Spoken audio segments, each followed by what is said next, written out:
Welcome back to A Clock in the Journal, where timeless mysteries come alive. Today, we invite you to immerse yourself in the adventure of the Retired Colourman, a tale of betrayal, jealousy, and a chilling crime uncovered by the brilliant mind of Sherlock Holmes. Let's begin our journey into the shadows of human nature. Sherlock Holmes was in a melancholy and philosophic mood that morning. His alert, practical nature was subject to such reactions. "Did you see him?" he asked. "You mean the old fellow who has just gone out?" "Precisely." "Yes, I met him at the door." "What did you think of him?" "A pathetic, futile, broken creature." "Exactly, Watson. Pathetic and futile. But is not all life pathetic and futile? Is not his story a microcosm of the whole? We reach. We grasp. And what is left in our hands at the end? A shadow. Or worse than a shadow. Misery. Is he one of your clients? Well, I suppose I may call him so. He has been sent on by the yard. Just as medical men occasionally send their incurables to a quack. They argue that they can do nothing more, and that whatever happens, the patient can be no worse than he is. "What is the matter?" Holmes took a rather soiled card from the table. "Josiah Amberley. He says he was junior partner of Brickfall and Amberley, who are manufacturers of artistic materials. You will see their names upon paint boxes. He made his little pile, retired from business at the age of 61, bought a house at Lewisham, and settled down to rest after a life of ceaseless grind. One would think his future was tolerably assured." "Yes, indeed." Holmes glanced over some notes which he had scribbled upon the back of an envelope. "Retired in 1896, Watson. Early in 1897 he married a woman 20 years younger than himself. A good-looking woman, too, if the photograph does not flatter. A competence, a wife, leisure. It seemed a straight road which lay before him. And yet within 2 years he is, as you have seen, as broken and miserable a creature as crawls beneath the sun." "But what has happened?" "The old story, Watson. A treacherous friend and a fickle wife. It would appear that Amberley has one hobby in life, and it is chess. Not far from him at Lewisham there lives a young doctor who is also a chess player. I have noted his name as Dr. Ray Ernest. Ernest was frequently in the house, and an intimacy between him and Mrs. Amberley was a natural sequence, for you must admit that our unfortunate client has few outward graces, whatever his inner virtues may be. The couple went off together last week, destination untraced. What is more, the faithless spouse carried off the old man's deed box as her personal luggage, with a good part of his life's savings within. Can we find the lady? Can we save the money?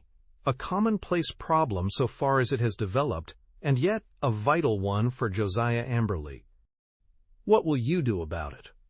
"Well, the immediate question, my dear Watson, happens to be, what will you do, if you will be good enough to understudy me? You know that I am preoccupied with this case of the 2 Coptic patriarchs, which should come to a head today. I really have not time to go out to Lewisham, and yet evidence taken on the spot has a special value. The old fellow was quite insistent that I should go, but I explained my difficulty. He is prepared to meet a representative." "By all means," I answered. "I confess I don't see that I can be of much service, but I am willing to do my best." And so it was that on a summer afternoon I set forth to Lewisham, little dreaming that within a week the affair in which I was engaging would be the eager debate of all England. It was late that evening before I returned to Baker Street and gave an account of my mission. Holmes lay with his gaunt figure stretched in his deep chair, his pipe curling forth slow wreaths of acrid tobacco, while his eyelids drooped over his eyes so lazily that he might almost have been asleep were it not that at any halt or questionable passage of my narrative they half lifted, and 2 gray eyes, as bright and keen as rapiers, transfixed me with their searching glance. "The Haven is the name of Mr. Josiah Amberley's house," I explained. "I think it would interest you, Holmes." It is like some penurious patrician who has sunk into the company of his inferiors. You know that particular quarter, the monotonous brick streets, the weary suburban highways. Right in the middle of them, a little island of ancient culture and comfort, lies this old home, surrounded by a high sun-baked wall mottled with lichens and topped with moss, the sort of wall. Cut out the poetry, Watson, said Holmes severely. I note that it was a high brick wall. Exactly. I should not have known which was the haven had I not asked a lounger who was smoking in the street. I have a reason for mentioning him. He was a tall, dark, heavily mustached, rather military-looking man. He nodded in answer to my inquiry, and gave me a curiously questioning glance which came back to my memory a little later.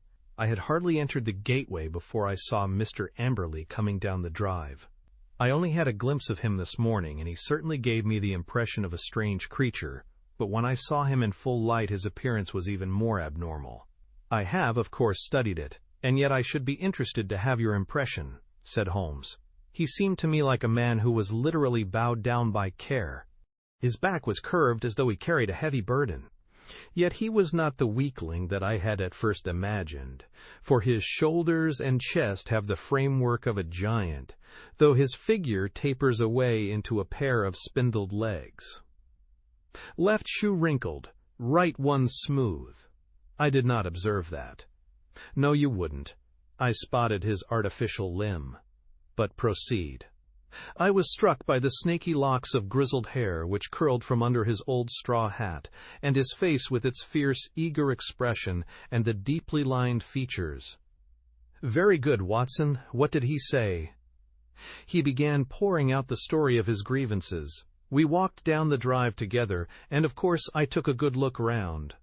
I have never seen a worse-kept place. The garden was all running to seed, giving me an impression of wild neglect, in which the plants had been allowed to find the way of nature rather than of art. How any decent woman could have tolerated such a state of things, I don't know. The house, too, was slatternly to the last degree, but the poor man seemed himself to be aware of it, and to be trying to remedy it, for a great pot of green paint stood in the center of the hall, and he was carrying a thick brush in his left hand. He had been working on the woodwork. He took me into his dingy sanctum, and we had a long chat. Of course, he was disappointed that you had not come yourself. I hardly expected, he said, that so humble an individual as myself, especially after my heavy financial loss, could obtain the complete attention of so famous a man as Mr. Sherlock Holmes. I assured him that the financial question did not arise. No, of course, it is art for art's sake with him, said he. But even on the artistic side of crime, he might have found something here to study. And human nature, Dr. Watson, the black ingratitude of it all. When did I ever refuse one of her requests? Was ever a woman so pampered? And that young man, he might have been my own son. He had the run of my house, and yet see how they have treated me. Oh, Dr. Watson, it is a dreadful, dreadful world. That was the burden of his song for an hour or more. He had, it seems, no suspicion of an intrigue. They lived alone, save for a woman who comes in by the day and leaves every evening at 6. On that particular evening, old Amberley, wishing to give his wife a treat, had taken 2 upper-circle seats at the Haymarket Theatre. At the last moment she had complained of a headache and had refused to go. He had gone alone. There seemed to be no doubt about the fact, for he produced the unused ticket which he had taken for his wife. That is remarkable, most remarkable, said Holmes, whose interest in the case seemed to be rising. Pray continue, Watson. I find your narrative most arresting. Did you personally examine this ticket? You did not, perchance, take the number? It so happens that I did, I answered with some pride. It chanced to be my old school number, 31, and so it stuck in my head. Excellent, Watson. His seat, then, was either 30 or 32. Quite so, I answered with some mystification, and on B row. That is most satisfactory. What else did he tell you? He showed me his strong room, as he called it. It really is a strong room, like a bank, with iron door and shutter. Burglar-proof, as he claimed. However, the woman seems to have had a duplicate key, and between them they had carried off some £7,000 worth of cash and securities. Securities? How could they dispose of those? He said that he had given the police a list, and that he hoped they would be unsaleable. He had got back from the theater about midnight, and found the place plundered, the door and window open, and the fugitives gone. There was no letter or message, nor has he heard a word since. He at once gave the alarm to the police. Holmes brooded for some minutes. You say he was painting. What was he painting? Well, he was painting the passage, but he had already painted the door and woodwork of this room I spoke of. Does it not strike you as a strange occupation in the circumstances? One must do something to ease an aching heart. That was his own explanation. It was eccentric, no doubt, but he is clearly an eccentric man. He tore up one of his wife's photographs in my presence, tore it up furiously in a tempest of passion. I never wish to see her damned face again, he shrieked. Anything more, Watson? Yes, one thing which struck me more than anything else. I had driven to the Blackheath station and had caught my train there, when, just as it was starting, I saw a man dart into the carriage next to my own. You know that I have a quick eye for faces, Holmes. It was undoubtedly the tall, dark man whom I had addressed in the street. I saw him once more at London Bridge, and then I lost him in the crowd, but I am convinced that he was following me. No doubt, said Holmes. A tall, dark, heavily mustached man, you say, with gray-tinted sunglasses? Holmes, you are a wizard.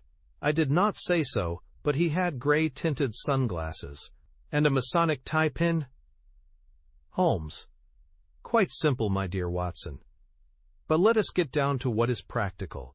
I must admit to you that the case, which seemed to me to be so absurdly simple as to be hardly worth my notice, is rapidly assuming a very different aspect.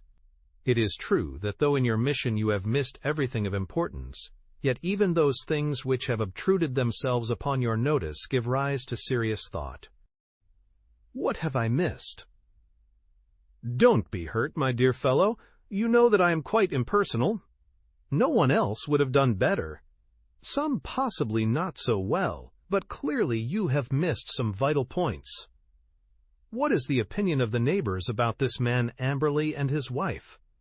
That surely is of importance. What of Dr. Ernest? Was he the gay Lothario one would expect? With your natural advantages, Watson, every lady is your helper and accomplice. What about the girl at the post office, or the wife of the greengrocer? I can picture you whispering soft nothings with the young lady at the Blue Anchor, and receiving hard somethings in exchange. All this you have left undone. It can still be done. It has been done. Thanks to the telephone and the help of the Yard, I can usually get my essentials without leaving this room. As a matter of fact, my information confirms the man's story. He has the local repute of being a miser as well as a harsh and exacting husband. That he had a large sum of money in that strong room of his is certain. So also is it that young Dr. Ernest, an unmarried man, played chess with Amberley and probably played the fool with his wife.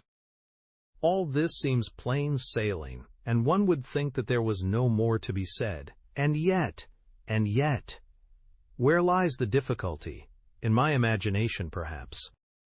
Well, leave it there, Watson. Let us escape from this weary workaday world by the side door of music. Karina sings tonight at the Albert Hall, and we still have time to dress, dine, and enjoy. In the morning I was up betimes, but some toast crumbs and 2 empty eggshells told me that my companion was earlier still. I found a scribbled note upon the table. Dear Watson, there are 1 or 2 points of contact which I should wish to establish with Mr. Josiah Amberley. When I have done so, we can dismiss the case, or not. I would only ask you to be on hand about 3 o'clock, as I conceive it possible that I may want you. S.H. I saw nothing of Holmes all day, but at the hour named he returned, grave, preoccupied, and aloof. At such times it was wiser to leave him to himself. Has Amberley been here yet? No. Ah, I am expecting him. He was not disappointed, for presently the old fellow arrived with a very worried and puzzled expression upon his austere face. "I've had a telegram, Mr. Holmes. I can make nothing of it." He handed it over, and Holmes read it aloud. "Come at once without fail. Can give you information as to your recent loss. Elman. The vicarage. Dispatched at 2:10 from Little Turlington," said Holmes. "Little Turlington is in Essex, I believe, not far from Frinton. Well, of course you will start at once. This is evidently from a responsible person, the vicar of the place. Where is my Crockford? Yes, here we have him. J.C. Elman, M.A., living of Mossmore cum Little Purlington. Look up the trains, Watson. There is one at 5:20 from Liverpool Street. Excellent. You had best go with him, Watson. He may need help or advice. Clearly, we have come to a crisis in this affair." But our client seemed by no means eager to start. "It's perfectly absurd, Mr. Holmes," he said. "What can this man possibly know of what has occurred? It is waste of time and money. He would not have telegraphed to you if he did not know something. Wire at once that you are coming." "I don't think I shall go." Holmes assumed his sternest aspect. "It would make the worst possible impression both on the police and upon myself, Mr. Amberley, if when so obvious a clue arose you should refuse to follow it up. We should feel that you were not really in earnest in this investigation." Our client seemed horrified at the suggestion. "Why, of course I shall go if you look at it in that way," said he. "On the face of it, it seems absurd to suppose that this parson knows anything. But if you think—" "I do think," said Holmes with emphasis, and so we were launched upon our journey. Holmes took me aside before we left the room and gave me one word of counsel, which showed that he considered the matter to be of importance. "Whatever you do, see that he really does go," said he. "Should he break away or return, get to the nearest telephone exchange and send the single word 'bolted.' I will arrange here that it shall reach me wherever I am. Little Purlington is not an easy place to reach, for it is on a branch line. My remembrance of the journey is not a pleasant one, for the weather was hot, the train slow, and my companion sullen and silent, hardly talking at all, save to make an occasional sardonic remark as to the futility of our proceedings. When we at last reached the little station, it was a 2-mile drive before we came to the vicarage, where a big, solemn, rather pompous clergyman received us in his study. Our telegram lay before him. "Well, gentlemen," he asked, "what can I do for you?" "We came," I explained, "in answer to your wire." "My wire? I sent no wire." "I mean the wire which you sent to Mr. Josiah Amberley about his wife and his money." "If this is a joke, sir, it is a very questionable one," said the vicar angrily. "I have never heard of the gentleman you name, and I have not sent a wire to anyone." Our client and I looked at each other in amazement. "Perhaps there is some mistake," said I. "Are there perhaps 2 vicarages? Here is the wire itself, signed Elman, and dated from the vicarage." "There is only one vicarage, sir, and only one vicar, and this wire is a scandalous forgery, the origin of which shall certainly be investigated by the police. Meanwhile, I can see no possible object in prolonging this interview." So Mr. Amberley and I found ourselves on the roadside in what seemed to me to be the most primitive village in England. We made for the telegraph office, but it was already closed. There was a telephone, however, at the Little Railway Arms, and by it I got into touch with Holmes, who shared in our amazement at the result of our journey. "Most singular," said the distant voice. "Most remarkable. I much fear, my dear Watson, that there is no return train tonight. I have unwittingly condemned you to the horrors of a country inn. However, there is always nature, Watson, nature, and Josiah Amberley. You can be in close commune with both." I heard his dry chuckle as he turned away. It was soon apparent to me that my companion's reputation as a miser was not undeserved. He had grumbled at the expense of the journey, had insisted upon traveling 3rd class, and was now clamorous in his objections to the hotel bill. Next morning, when we did at last arrive in London, it was hard to say which of us was in the worse humor. "You had best take Baker Street as we pass," said I. "Mr. Holmes may have some fresh instructions." "If they are not worth more than the last ones, they are not of much use," said Amberley, with a malevolent scowl. Nonetheless, he kept me company. I had already warned Holmes by telegram of the hour of our arrival, but we found a message waiting that he was at Lewisham, and would expect us there. That was a surprise, but an even greater one was to find that he was not alone in the sitting room of our client. A stern-looking, impassive man sat beside him, a dark man with gray-tinted glasses and a large Masonic pin projecting from his tie. "This is my friend, Mr. Barker," said Holmes. "He has been interesting himself also in your business, Mr. Josiah Amberley, though we have been working independently. But we both have the same question to ask you."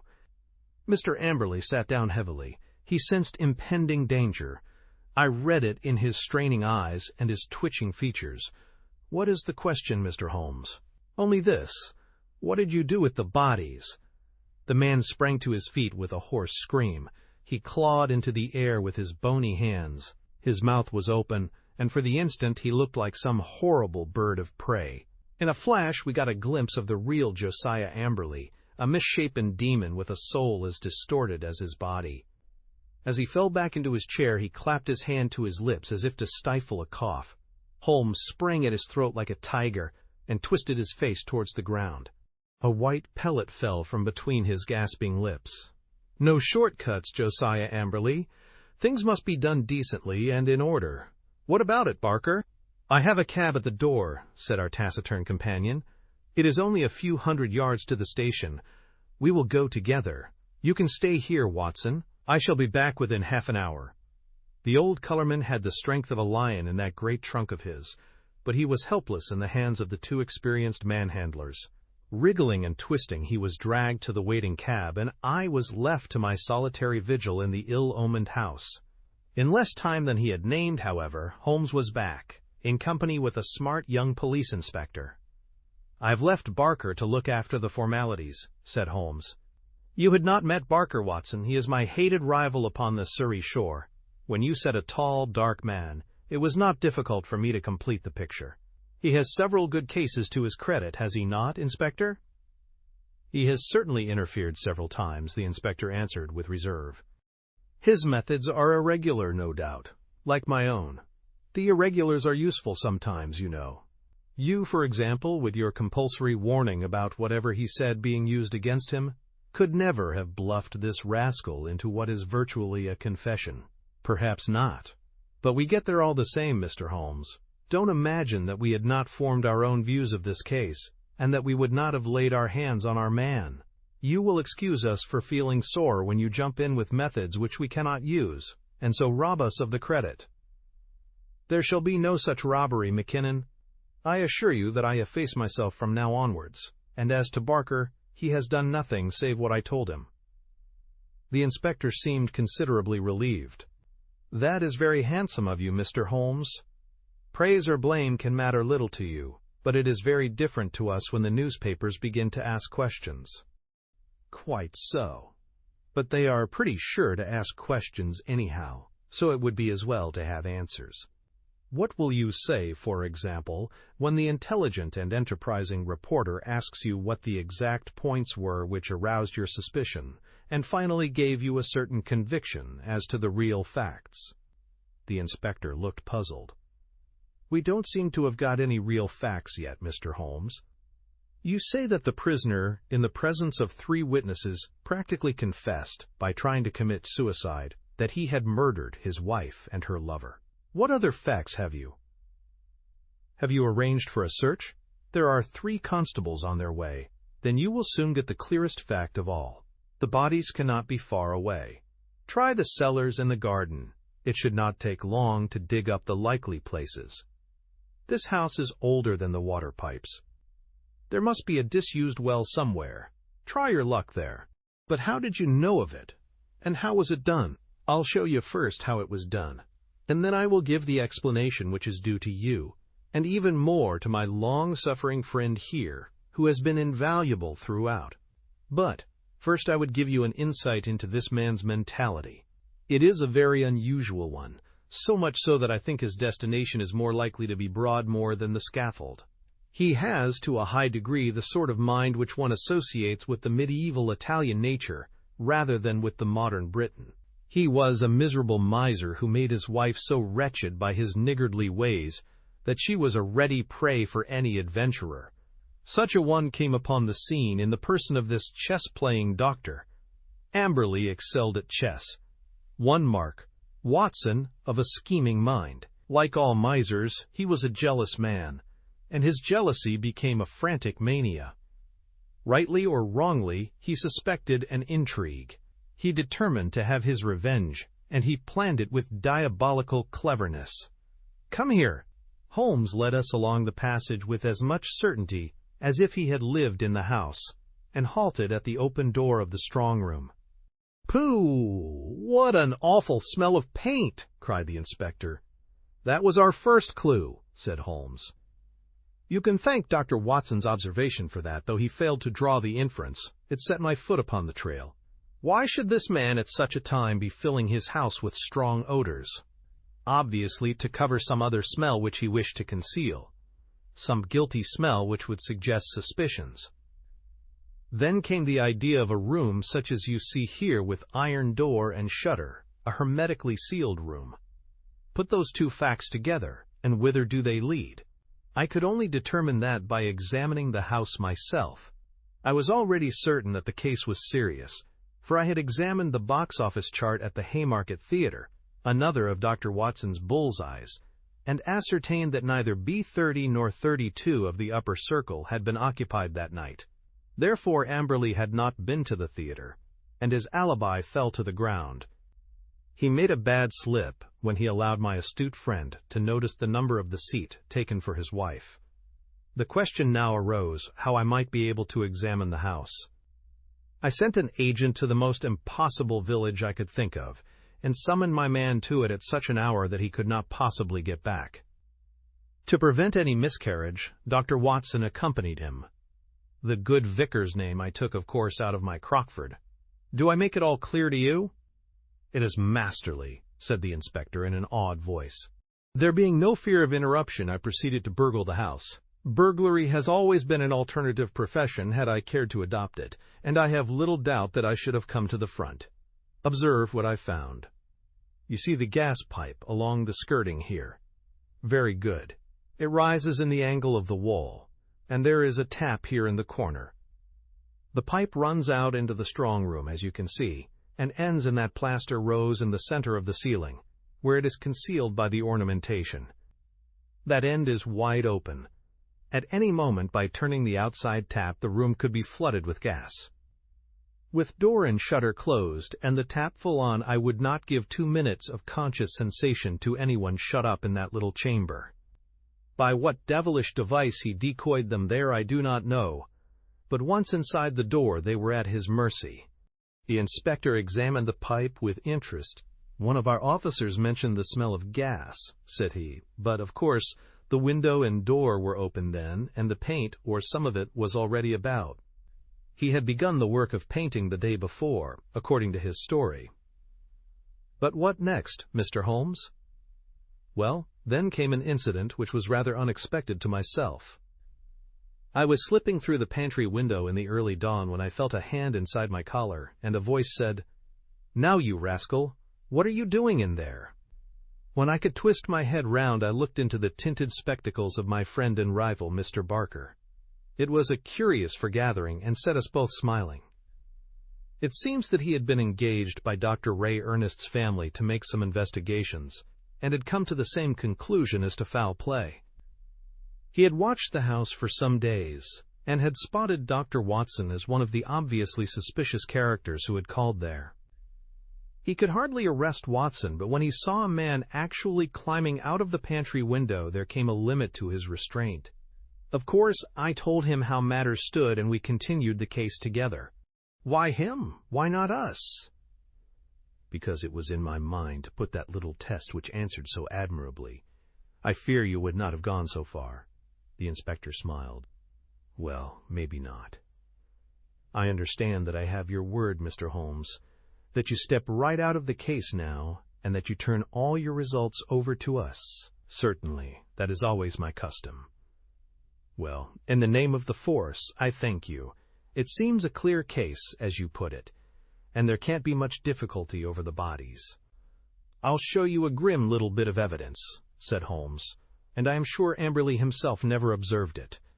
You'll get results, Inspector, by always putting yourself in the other fellow's place and thinking what you would do yourself. It takes some imagination, but it pays. Now, we will suppose that you were shut up in this little room, had not 2 minutes to live, but wanted to get even with the fiend who was probably mocking at you from the other side of the door. What would you do? Write a message. Exactly. You would like to tell people how you died. No use writing on paper. That would be seen. If you wrote on the wall, some eye might rest upon it. Now look here. Just above the skirting is scribbled with a purple indelible pencil. We. That's all. What do you make of that? Well, it's only a foot above the ground. The poor devil was on the floor and dying when he wrote it. He lost his senses before he could finish. He was writing, "We were murdered." That's how I read it. If you find an indelible pencil on the body, we'll look out for it, you may be sure. But those securities? Clearly there was no robbery at all. And yet he did possess those bonds. We verified that. You may be sure he has them hidden in a safe place. When the whole elopement had passed into history, he would suddenly discover them and announce that the guilty couple had relented and sent back the plunder or had dropped it on the way. You certainly seem to have met every difficulty, said the inspector. Of course he was bound to call us in, but why he should have gone to you I can't understand. Pure swank, Holmes answered. He felt so clever and so sure of himself that he imagined no one could touch him. He could say to any suspicious neighbor, "Look at the steps I have taken. I have consulted not only the police, but even Sherlock Holmes." The inspector laughed. "We must forgive you your even, Mr. Holmes," said he.